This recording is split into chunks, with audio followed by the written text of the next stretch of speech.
ಗಂಗಾ ನದಿ ತಟದಲ್ಲಿ ಇಂತಹ ವಿಶಿಷ್ಟವಾದ ಹರಿದ್ವಾರ, ಹರಿಗೆ ಹೋಗುವಂತಹ ದ್ವಾರ ಇದು ಹರಿದ್ವಾರ.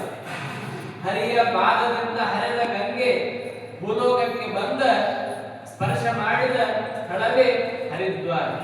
ಹರಿ ಹರಿ ಹರಿ, ಯಾರು ಹರಿ ಹರಿ ಹರಿ ಅಂತಾರೋ ಅವರ ಪಾಪಗಳನ್ನು ಹರಿದು ಉದ್ಧಾರ ಮಾಡುವಂತಹ ಪವಿತ್ರವಾದ ಸ್ಥಳವೇ ಹರಿದ್ವಾರ. ಹರಿ ಅಂತಂದ್ರೆ ಇಂದ್ರ. ಹರಿ ಗೋ ನಿವಾರಕ ಶ್ರೀಮದಾಚಾರ್ಯರು ಅವರ ಮಹಿಮೆಯನ್ನು ನಾರಾಯಣ ಪಂಡಿತಾಚಾರ್ಯ ತಿಳಿಸುವಾಗ ಸಪ್ತಮ ಸರ್ಗದಲ್ಲಿ ಹರಿಗೋ ನಿವಾರಕ ಅಂತ. ಹರಿ ಅಂದ್ರೆ ಯಾರು ಅಂದ್ರೆ, ಹರಿ ಅಂತಂದ್ರೆ ಇಂದ್ರ. ಹರಿ ಅಂದ್ರೆ ಸೂರ್ಯ. ಆ ಸೂರ್ಯನ ಗೋ ಅಂತಂದ್ರೆ ಕಿರಣಗಳು. ಆ ಸೂರ್ಯನ ಕಿರಣಗಳು ನಿಮ್ಮೇಲೆ ಬೀಳಿಕತ್ತವಲ್ಲಿ ಅನೇಕ ಜನರ ಮೇಲೆ ಬಿದ್ದಾರ. ಅನಂತ ವಿಗ್ರಹಗಳ ಮೇಲೆ ಅನೇಕ ವಿಧವ್ಯಾಸರೆಲ್ಲ ಮೇಲೆ ಸೂರ್ಯ ಕಿರಣಗಳು ನನ್ನ ಬಿದ್ದಿರುತ್ತೆ. ಸೂರ್ಯನ ಕಿರಣ ಇದ್ದಕ್ಕೆ ಬೆಳಕು ಬಂದಿರುತ್ತೆ ಎಲ್ಲ.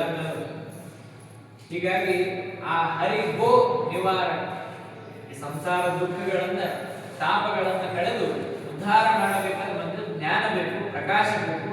ಅದನ್ನು ಕೊಟ್ಟು ಭಗವಂತ ನಮ್ಮ ಉದ್ಧಾರ ಮಾಡತಕ್ಕಂತಹ ಕ್ಷೇತ್ರವೇ ಇದು ಹರಿ ಕ್ಷೇತ್ರ, ಹರಿದ್ವಾರ.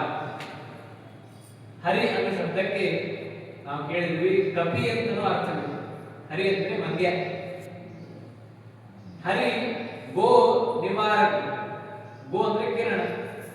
ಹರಿ ಅಂದ್ರೆ ಪ್ರಾಣದೇವರು, ಮುಖ್ಯ ಪ್ರಾಣದೇವರು ಹನುಮಂತ ದೇವರು. ಹನುಮಂತ ದೇವರು ಹುಟ್ಟಿದಾಕ್ಷಣ ಮೇಲೆ ಸೂರ್ಯನನ್ನು ನೋಡಿ ಆ ಸೂರ್ಯನನ್ನೇ ಹಣ್ಣು ಅಂತೆ ಅವರಿಗೆಲ್ಲ ಜ್ಞಾನದ ನಮ್ಮನೆ ಮಾತ್ರ ತೋರಿಸ್ಕೊಳ್ಳೋದಾಗಿ ಹೋದಾಗ ಇಂದ್ರನು ವಜ್ರಾಜನ ಹಾಕಿದ.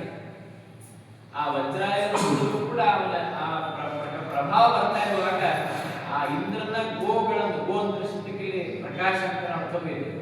ಗೋ ಅನ್ನೋ ಶಬ್ದಕ್ಕೆ 23 ಅರ್ಥಗಳಿವೆ ಸಂಸ್ಕೃತ ವಾಂಗ್ಮಯದಲ್ಲಿ.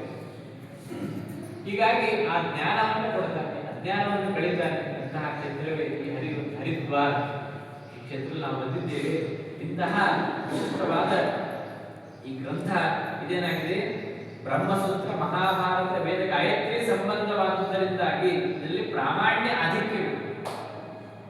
ನಿಶ್ಚಯವಾಗಿ ತ್ರಿವಿಧ ಪ್ರಮಾಣವನ್ನು ತಿಳ್ಕೊಂಡು ನಾವು ಕೇಳ್ತೀವಲ್ಲ, ಹಾಗೆ ಪ್ರಾಮಾಣ್ಯವೂ ಕೂಡ ಹೆಚ್ಚಿಗೆ. ಆದ್ದರಿಂದಾಗಿ ಈ ಗ್ರಂಥವನ್ನು ಆರಂಭಣೀಯವಾಗಿದೆ. ಈ ಗ್ರಂಥವನ್ನು ಅವಶ್ಯವಾಗಿ ಕೇಳಬೇಕು. ಯಾಕೆ? ಬ್ರಹ್ಮಸೂತ್ರಾದಿಗಳ ಸಂಬಂಧವಿರುವುದರಿಂದ. ಆ ಶಬ್ದಗಳು ಕೂಡ ಇದೆ ಅಂತರದನ್ನು ನಾವು ಕಡೆ ನೋಡಿದ್ವಿ. ವಿಧರ್ಮ್ಯಾಚಿನ ಸ್ವಪ್ನಾದಿವಂತ ಮೊದಲಾದ ಸಂಬಂಧಗಳು ಕೂಡ ಇದೆ. ಅಸ್ಯ ಪುರಾಣಸ್ಯ ಬ್ರಹ್ಮಸೂತ್ರಾದಿ ಸಂಬಂಧ ತತ್ ಪ್ರತಿಪಾದ್ಯ ಪ್ರತಿಪಾದನೆ ಸ್ವರೂಪ ಪ್ರದರ್ಶನಂ